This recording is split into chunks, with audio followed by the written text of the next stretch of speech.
弟兄姊妹平安，歡迎你嚟到今次我哋5分鐘讀經系列裏邊，我哋繼續去研讀哈巴谷書呢個部分咧，我哋會先有個閱讀嘅時間。今次咧，我哋會讀哈巴谷書2章5到20節。我哋先咧自己細味一下呢15節嘅經文裏邊咧，同我哋講啲乜嘢？我哋花2到3分鐘時間啦，自己去閱讀一下。讀完之後咧，就進入第二個部分，就一個咧自私嘅時間，一啲咧個人思考嘅時候，我哋咧先有啲個人思考，我哋暫時咧唔討論。有3條問題咧俾大家去想一想。第一條就係上帝咧喺經文佢裏邊一講述咗咧迦勒底人嗰種惡劣嘅行為，似乎成個行為佢裏邊讓佢哋自掘墳墓，但係點解佢哋從來都唔悔改嘅？面對一啲惡劣嘅處境，甚至乎一啲卑劣嘅人嘅行為嘅時候，我哋點樣又喺呢個處境嘅裏邊，我哋能夠持守我哋嘅信仰呢？第3條就係明知道拜偶像呢啲偶像都係人手所做嘅，唔識說話嘅，但係喺現世也好，喺當其時也好，啲人點解繼續去拜呢啲偶像呢？我哋又點樣讓呢班拜偶像嘅人能夠去認識上帝呢？我哋先又用2、3分鐘時間啦，我哋自己去想一想。接住落去咧，就係我哋一啲經文分享嘅時間。大致咧分2個大部分。第一部分咧就2章5到19節。最後咧就係20節。5到19節咧分為3個小段落。5到8節講緊啲乜嘢咧？亦都頭先所講啦，講緊迦勒底人嗰種惡劣嘅行為。佢個惡劣嘅行為咧，就好似張開嘴唇，將所有嘢要吞噬一樣。佢心裏邊咧唔知足，帶住詭詐，帶住陰險，甚至乎咧一個侵佔者嘅身份咧，將所有嘅嘢咧掠奪，為自己積聚財寶。不單止將人哋嘅錢財啦，人哋嘅國家、人哋地好都搶埋嚟。佢哋用嘅手法好兇殘，將城裏邊全城嘅人民裏邊都私人殘暴，甚至乎將所有人都殺盡。佢哋為嘅就係為咗自己得到更多。去到第9到14節嘅時候，甚至乎當佢哋話我哋要為咗自己更多嘅時候，呢度就出現咗禍災，禍災即係話大禍臨頭啦。佢哋乜嘢令到佢自己大禍臨頭咧？就好似剛才所講啦，佢哋一啲不斷為自己積聚財寶，為自己建立佢哋嘅住所。將人民將一啲別國嘅人民擄掠翻嚟嘅時候，為自己去栽種呢一切，但係呢一切用鮮血換翻嚟，用罪孽換翻嚟嘅時候，聖經裏面話13節講到咩？萬民勞碌得來的被火焚燒。當佢哋所做嘅一切有收成嘅一切，呢一切咧都唔會有好嘅成果，甚至乎佢所興建嘅嘢歸於虛空，一切都唔會有。縱使今日所做嘅一切、建立嘅一切、栽種嘅一切，都會最終歸於無有。所以去到呢個最後呢個部分15到19節，15到19節亦都講到佢哋即係點樣更加走去一個滅亡之路。佢哋話佢哋喺15節講到佢哋呢份醉酒加上毒物。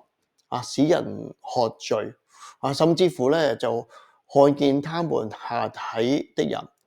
呢一度咧就講緊佢哋乜嘢咧？佢哋嗰種生活嗰種行為。聖經裏邊好多時咧講下體嘅行為或者下體的人嘅，其實就講緊一啲性行為嘅出現。某個程度上估計咧，佢哋都係講緊一啲性混亂嘅情況。其次就係點樣令到佢哋自己走進滅亡咧？佢哋冇將佢哋自己去榮耀所純粹所吩咐去做嘢去榮耀上帝，相反咧，佢哋將呢一切自己以為榮耀嘅嘢咧，上帝話你會看為羞恥。特別提得到有2方面，佢哋對住黎巴嫩嗰種惡劣嘅行為，佢呢種行為其實殘暴不仁啊，甚至乎咧佢哋將野獸一切都殺盡啊！面對呢一切嘅處境，佢哋冇悔改，相反佢哋繼續為自己去繼續為自己去雕刻一切嘅偶像啊！偶像呢度經文你都好清楚講啊，係啞嘅。木做嘅，用金銀包得靚靚，但呢一切係冇生命氣息。佢哋寧願拜啲偶像，都唔悔改，翻去認識上帝。所以去到經文話到俾你聽，佢哋結局只要有一個，就係走上死亡。啊！佢哋自己揾自己嘅死亡嘅住處。經文去到最後一節，呢度提到。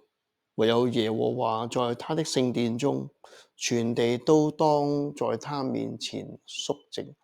呢度亦都大大地講出咗一樣嘢，就係話，當我哋做一個對比啊，偶像與耶和華，我哋話我哋人對拜偶像嘅時候係一個咩處境？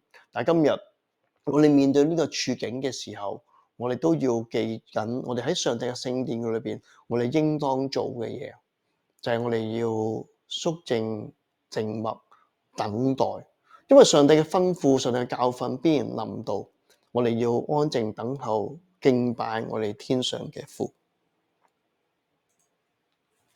做一個簡單嘅總結咧，呢段經文咧，你睇到啊，貪心嘅人咧，似乎更貪心；兇殘嘅更兇殘，似乎呢一切都冇因為上帝叫佢哋吩咐迦勒底人去做呢樣嘢而悔改，相反佢哋更離開上帝，越演越烈。你睇到罪嘅結局啊，就係咧自取滅亡啊！上帝咧必然會將呢一切咧報應喺呢班犯罪嘅人身上面。第三就係上帝都表明咗自己一個自有永有嘅存在。我哋一個係要存一個謙卑等候嘅心，我哋去敬拜仰望我哋天上嘅父。最後就進入我哋一啲分享嘅時間啦。呢段經文咧，俾你有啲咩嘢嘅提醒咧？啊，上帝咧一講述咗迦勒底人嗰種惡劣嘅行為，自掘墳墓，點解佢哋冇悔改嘅心咧？面對一啲惡劣嘅處境同埋一啲卑劣嘅人，我哋點樣喺啲處境裏邊持守我哋嘅信仰咧？明知道偶像係人手所做嘅，當其時也好，現世也好，好多人繼續拜呢啲偶像，點解咧？我哋點樣讓呢啲敬拜偶像嘅人咧去認識上帝咧？如果係聖殿嘅裏邊，倒翻轉今日，我哋喺崇拜嘅裏邊，我哋點樣令到自己或者係別人能夠進入呢個敬拜仰望上帝嘅地方咧？我哋彼此去分享下。